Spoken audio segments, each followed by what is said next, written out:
Aujourd'hui, je pars à la rencontre de Véronique, 6e génération de cressonnières à Tilk. Je voyais ici un patrimoine à préserver, surtout pour la culture du cresson. Avant, il y avait 17 cressonnières sur Tilk, je suis la dernière. Il y a le poids sur les épaules de suivre ce que les générations passées ont fait. Nos parents, grands-parents, arrière-grands-parents. On essaie de faire mieux, on essaie de faire différemment, en essayant de garder les choses ancestrales et essentielles, toujours dans cette idée de patrimoine à conserver. Maraîchère sur 7 hectares, elle est spécialisée dans la culture du cresson, mais cultive également une 60aine de variétés de tomates et tout un tas d'autres légumes sans traitement ni engrais chimiques. La culture de cresson, elle est vraiment à part parce que c'est une plante semi-aquatique, donc on doit descendre dans l'eau avec des cuissardes. La culture de la tomate demande vraiment beaucoup de travail, beaucoup d'élagage. En plein champ, c'est totalement différent aussi. On plante à la main, on récolte à la main, on désherbe à la main. Mais en reprenant l'entreprise familiale, elle a dû faire face à quelques surprises. Quand j'ai repris, je m'attendais vraiment à être tous les jours dans les champs. Et au final, il y a 50% de comptabilité et de social. Il y a la vente à notre magasin, il y a la vente sur les marchés. Au-delà de tout ça, un autre événement a transformé sa vision de son activité, l'arrivée de son fils. J'avais pas peur d'être au milieu des hommes, d'avoir un travail physique. Mais une fois qu'on est maman, je pense que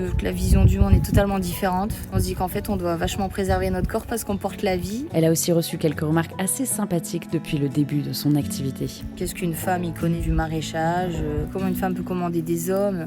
On a déjà eu. Après, ça se passe généralement bien. Il suffit d'avoir du tempérament et un peu de respect. Moi, j'ai adoré faire sa rencontre et si toi tu veux en savoir plus, je te donne rendez-vous en description.